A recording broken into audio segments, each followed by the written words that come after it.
I heard we're talking about things that our exes did and we stayed, and I have some good ones, so buckle up. Some of y'all might look at me differently after this, so I need to give you a disclaimer that I was 15, young and dumb. We're gonna start at my sweet 16. All night I noticed he was very close to one of my best friends, and I noticed her like have that awkward face of like, okay, like, aren't you Malia's boyfriend? Why are you all up on me? And she kept removing herself, and then he kept going and checking on her. And then at the end of the night, we were all taking pictures, and of course I wanted a picture with him. My phone's dead by the end of the night, so I take his phone to look at the pictures that we just took, and there's a bunch of notifications on Snapchat from an account that just had the unicorn emoji. So what do you do in that moment? You check the messages. I opened the Snapchat messages, and the last thing he said was, "Love you, I'll text you after I get off work." Work is crazy because not only did this man not have a job and I had to pay for everything, but you're at my sweet 16. He was 2 years older than me, by the way, so he was 18. Should have had a job. It's like I have to do my brows first, but then I end up messing them up later on in my makeup routine. So I hand him the phone back, I show him what I saw, and I just like walk away. Later that night, once everybody went home, we fought about it. He tells me that he was trying to get at this girl because her father worked at a car dealership and he wanted a good deal on a car. And I stayed. Little old 16-year-old Malia. Oh, the dad's gonna give you a car for free. Perfect. What? Oh, and of course, after the party was over, me and my friend were talking shit about him and how he was flirting with her the entire night. And when I confronted him about that, he said, well, she didn't know anybody else there. I wanted her to feel comfortable. So you made her feel uncomfortable in the process. Let's just move on. There was a whole lot more stupidity. Now, we did go to different schools. So I could tell you about the time he told me he couldn't bring guests to winter formal. And then all of a sudden there ended up being pictures of him and another girl matching at winter formal on the other girl's Instagram. But that's too basic. But I stayed. Let's bring it back to the first 2 weeks of us talking.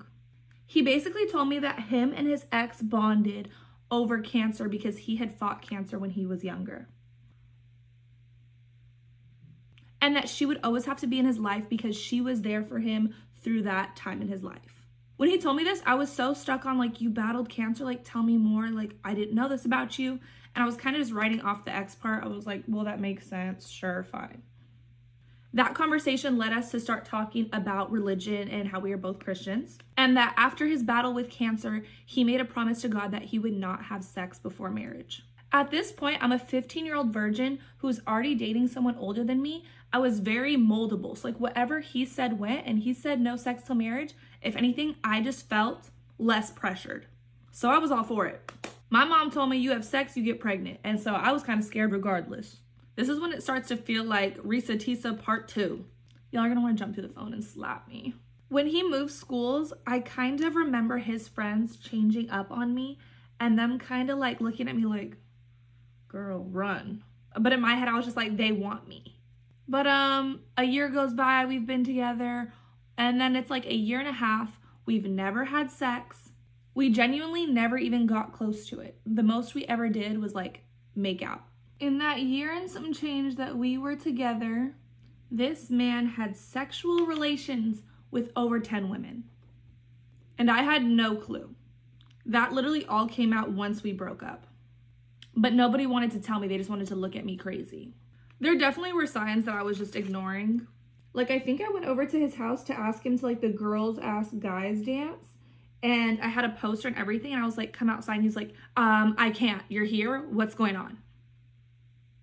I was honestly so blinded by like an older boy. He was on the football team. He was on the track team. He liked me. I was a cheerleader. I was like living in this High School Musical fantasy and I did not care, I guess. I don't know. Him choosing to have sex with a bunch of people but me did mess me up for a very long time. But it also made me hold on to my V card very tight and I was gonna decide when I gave it up. I could easily do a part 2, but I think I've embarrassed myself on the internet enough for today. I was gonna say the crazy part to this story, but I think the whole story has been crazy. Like, I feel like if I tell you that he broke up with me in a text that ended in, don't call me because I don't want to hear you cry, you wouldn't be shocked. Believe it or not, me and his ex actually became friends after we broke up because I needed someone to trauma bond with. The first thing out of her mouth when we finally talked was he told you he had cancer, huh? Up until that moment, I thought he had fought cancer. Young and dumb. Young and dumb. That's enough for today, folks. I'll see you guys next time. This one time I ended up in bed with my best friend and her boyfriend. Get ready with me. Let's talk about. So I had actually known her boyfriend before my best friend. Like him and I had been friends for a really long time. And then she moved into town. I introduced her to him, and then it was kind of game over after that. I didn't know is that I had had a crush on him for forever and like always liked him and just had been keeping this to myself for years. Summer before our senior year, we're all about to go off to college together. There's this party. We are all drinking.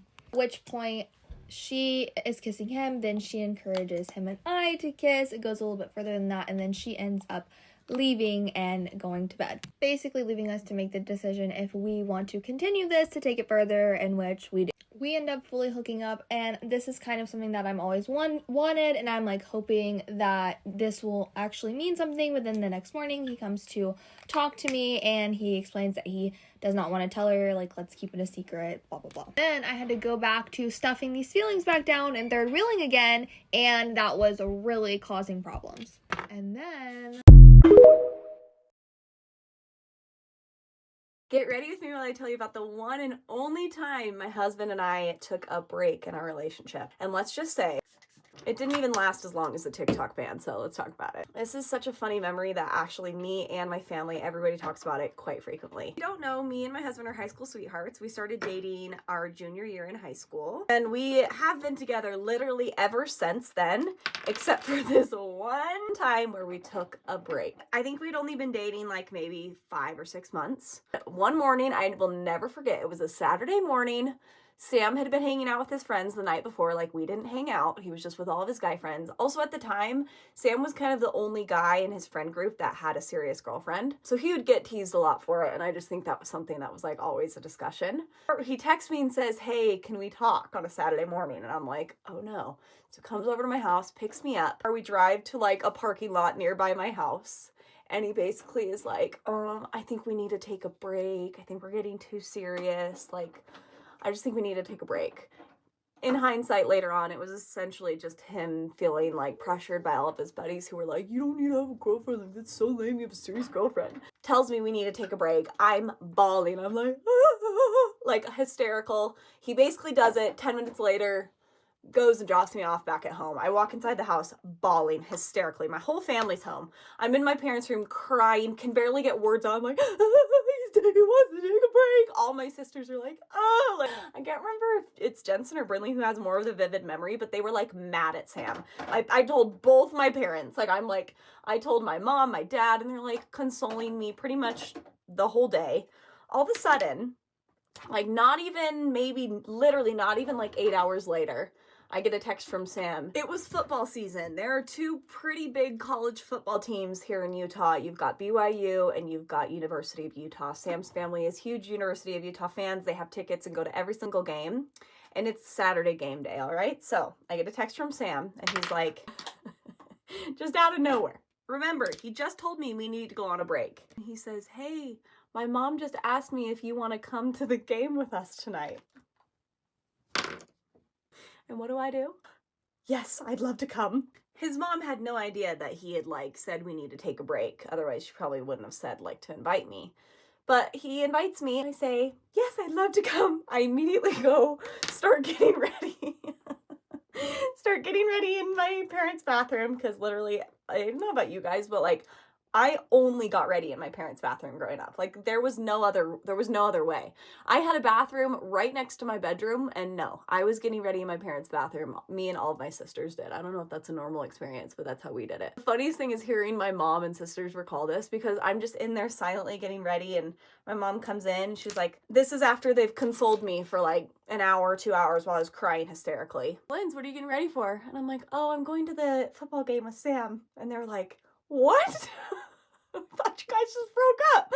Sam picks me up. We go to the game, have a great time. On the way home, he's like, I don't think we should be on a break anymore. And I'm like, yeah, me neither. And that was the only time we ever took a brief pause in our relationship. And like I said, it didn't even last as long as the TikTok ban. So I think that could possibly be the shortest breakup ever, but I don't know. You tell me. Here's your story, guys. Hope you enjoyed. Story time about how I used my man's tattoos to find out he was cheating on me. So basically, guys, what happened was we were sleeping, snoozing together, you know, as you do when you're together with someone.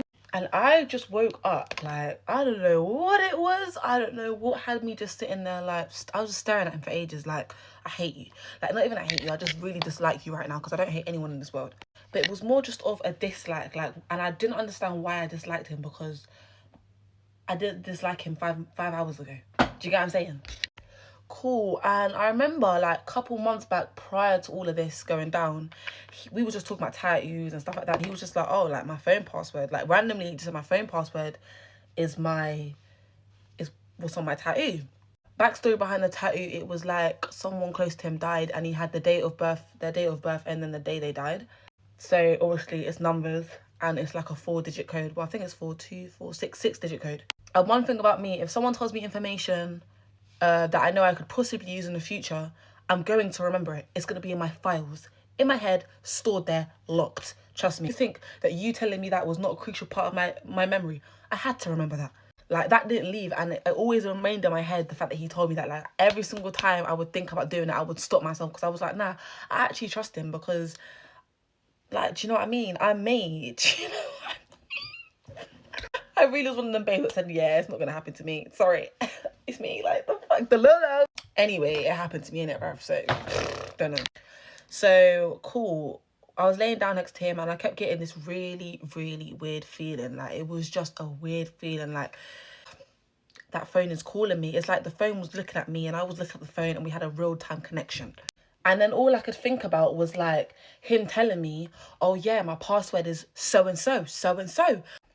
So I'm thinking now I've got to rock, because his arm was kind of, like, facing this way when he was laying down. So I was just like, rah, how am I going to get to this fucking phone? But because he was a heavy sleeper, I knew it would be an easy mission, but I just didn't want to try it this one time and it went wrong, because then I know that, it's going to be a long time since I can do it again, because now he's going to be aware that I've just tried to turn his wrist around. And why would I turn his wrist around? Because I need to get in that phone. Anyway, once he, like, moved himself, because I just waited, I was watching him. I know that sounds crazy, but I was just watching him sleep because I was just like, bro, something is making me feel uneasy, and I hate feeling uneasy. Why do I feel uneasy? I'm literally using the L'Oreal Plumper Gloss, guys. This is so cute. Like, it kind of gives me the, you know, vibes. I'm not even going to say it on here, but it's so cute and it's plumping. It's so nice. This is so cute. It's so cute. But my intuition was just telling me, like, you might need to look for that phone, girl. You might just have to open that phone and look for it. Bear in mind, I'd never been in a situation like this before, so I had to, like, really think about how I was going to go about the situation, how I was going to ask him, how I was going to approach it, if I did find anything. Like, I had to think about all that stuff before I put myself through this misery. Anyway, I turned over his wrist. I'm not gonna lie, I just did it because I was just like, bro, I need to get into this phone. I don't know who Mr. Man thinks he is, but something in me is telling me open this phone. I ended up turning his wrist around and then I seen the 2 numbers. So I'm thinking I've got to work fast and fucking smart. Which one would it be?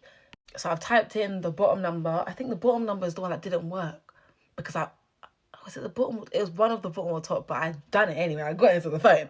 Once I got into the phone, I've never got up from my bed so quickly. He didn't even move because I kind of just, like, used my long piece of leg to climb over. The way my bed is, I literally had to climb over to get to the other side.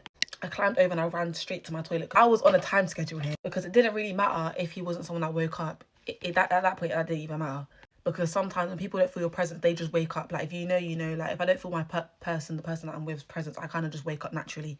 So I've got into the phone. I'm sitting on the toilet but shaking. Like, if you've ever looked through someone's phone before, you know you start getting that feeling inside your stomach, like, and it's not cute. You feel like you're literally gonna feel sick. Like, I just felt mad uneasy. I just felt like everything was just getting on top of me. It was just weird feeling. Anyway, I got into the phone and then I'm seeing him complimenting bitches. I'm seeing him send, like, video reactions to their photos and their videos. I'm like, okay. At the end of it, I ended up, like, confronting him. And he's then telling me that it's his friends on his Snap. So I'm like, it's your friends on your Snap? I'm like, but hold up a second. So you're telling me all your friends be on your Snap just randomly complimenting bitches on your Snap, right? That's what you're telling me. You're telling me that you let your friends go on your Snap and they just be taking videos and just basically doing the most on your Snap, like your Snap is not your Snap. So basically none of it was just adding up to me, and I was just like, bro, this is, like, paranoying me, basically. And I just felt like it was all a lie. I just felt like he was just lying to me. And I was just like, you ain't even got to be a liar to me, bro. You could have just told me straight. I don't feel like this relationship was working anymore. But clearly I was giving you something that them bitches weren't. So the time and energy. While I was in the bathroom, actually, and I was looking through all of this stuff, I called my friend to ask her what I should do. And she was just like, you're just going to have to confront him. Like, she basically just said to me, you're going to have to confront him. At the time, I was like, no, it needs to work. It needs to work. You know, the dumb girl act, like, you just act like you feel like everything needs to work when it really just doesn't. You don't have to continue with this person. Basically, more of the story is if he tells you something like at the start of the relationship and it's really good and you need to keep that in your head, because when things start turning off, you see things, you notice things that are not really usual that he does, that's your time to bring back all that information that you remembered and use it. I had to call my friend for advice when it happened, because I've never been in that situation before. So if you're in that situation, just bring up a friend or call a friend that you know will be able to help you in the situation and give you the good advice. Because all I did was just confront him. I'm not gonna lie.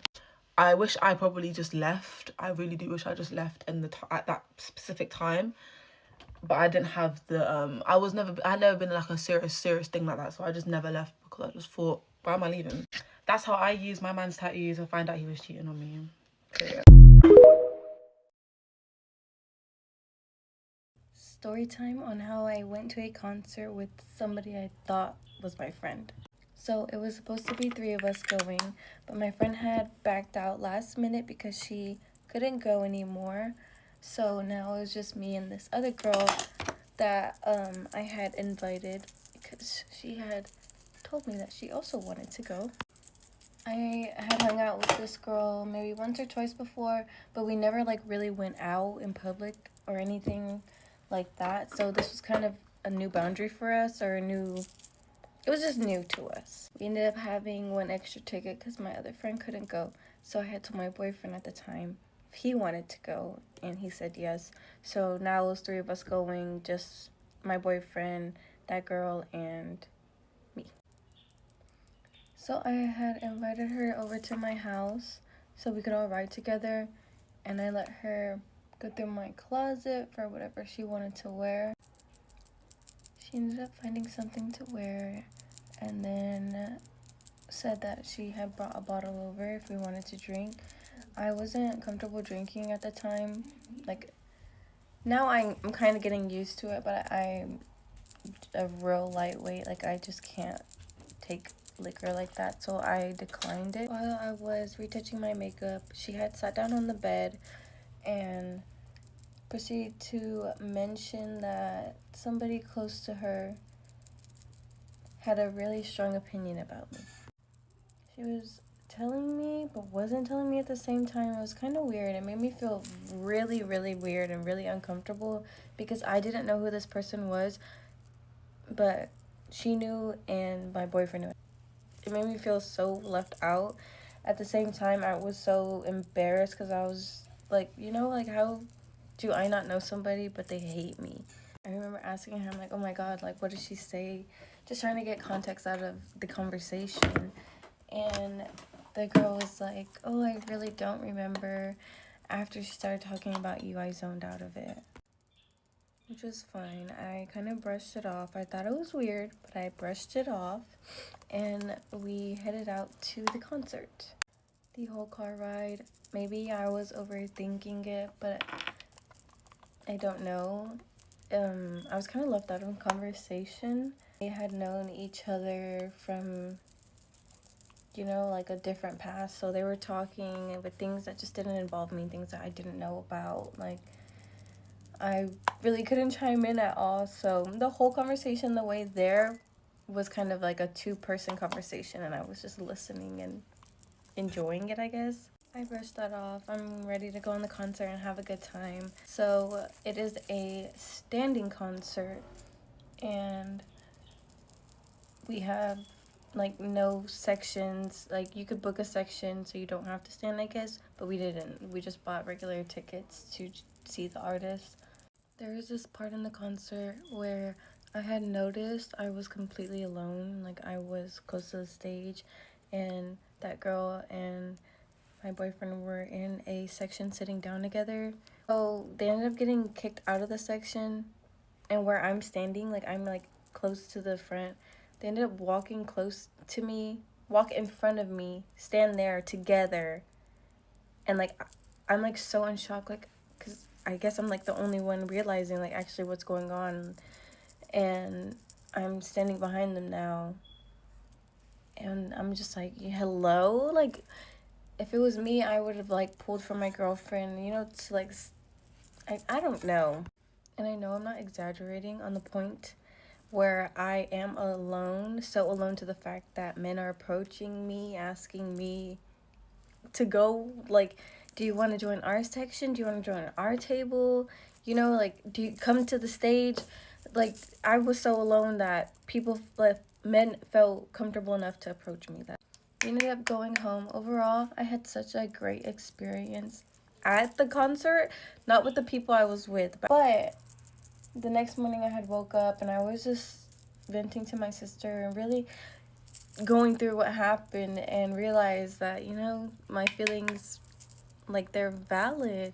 I don't know how to articulate it very well because I'm still, like, flabbergasted that that's how things went down that night. I don't really know if I'm misreading it or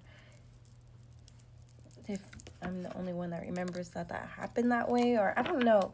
But I don't talk to that girl anymore. She did message me the next day, though.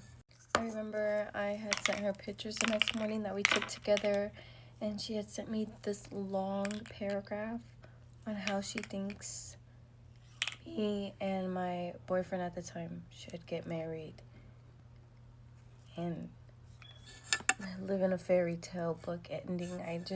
It was so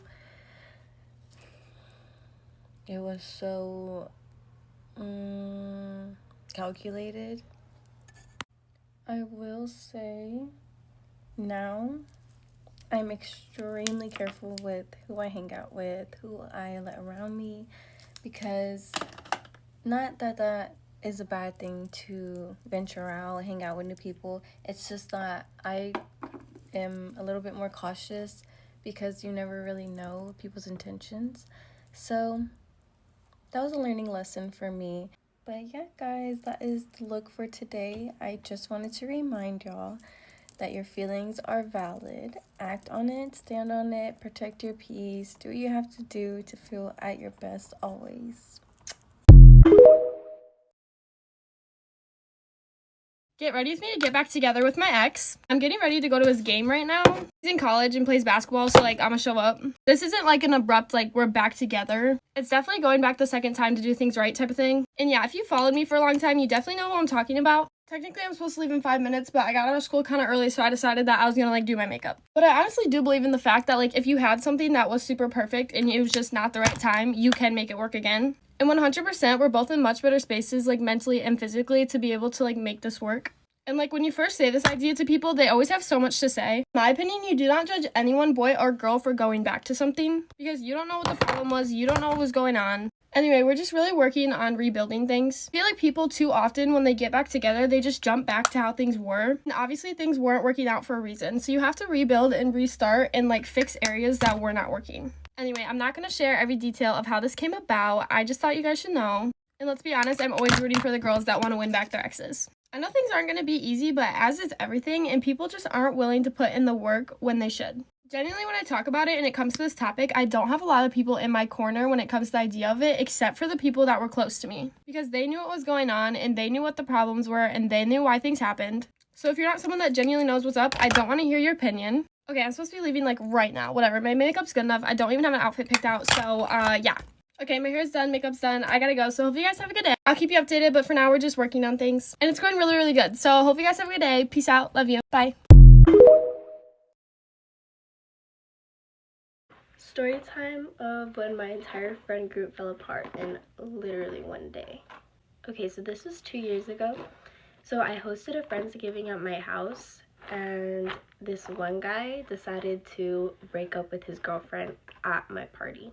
I'm pretty sure he broke up with her outside. So she came back in and she started crying, and she ran up to my room, and I let her stay there, obviously, because she just got broken up with. But it's like, why are you breaking up with people at a literal gathering? That's really weird. So we were all inside my garage, like doing workouts and stuff, because we were just doing like whatever. He comes back in and he's like, guys, I have something to tell you. And so we were all having fun, so we stopped and we looked at him and we're like, okay, what do you have to tell us? And he was like, I'm moving away to Japan in 2 months. So we were all like, what the hell? And that instantly killed the mood, obviously. We were really sad that our friend was gonna move away in 2 months, which sucked. Okay, I do not remember the timeline of these events, but I just remember when we started eating, it was really, really awkward. And then at this point, while the girls upstairs and the guys downstairs, people are starting to choose sides. Some of the girls are like talking about the girl downstairs with the guy, and like some of us were talking about the guy upstairs. But I was the party host, so I was just like up and down, up and down. So then the girl leaves and she says something like, I can't remember exactly what she said, but she said like, I hope you had fun, or like, I hope you something, like I hope something. And then as soon as she left, the guy started making fun of her, and it was just a really dramatic like moment. I really don't know how else to explain it. So then since we find out my friend is gonna move to Japan, we're like, okay, let's hang out a little more since you're gonna move away and we're never gonna see you again. So me, my friend, and him decide to hang out at the mall the next day, and that's when things go down. Like the things that I witnessed, that's when like the other half of the friend group like went down in flames. I'm running late for school, so let me know if you guys want a part 2.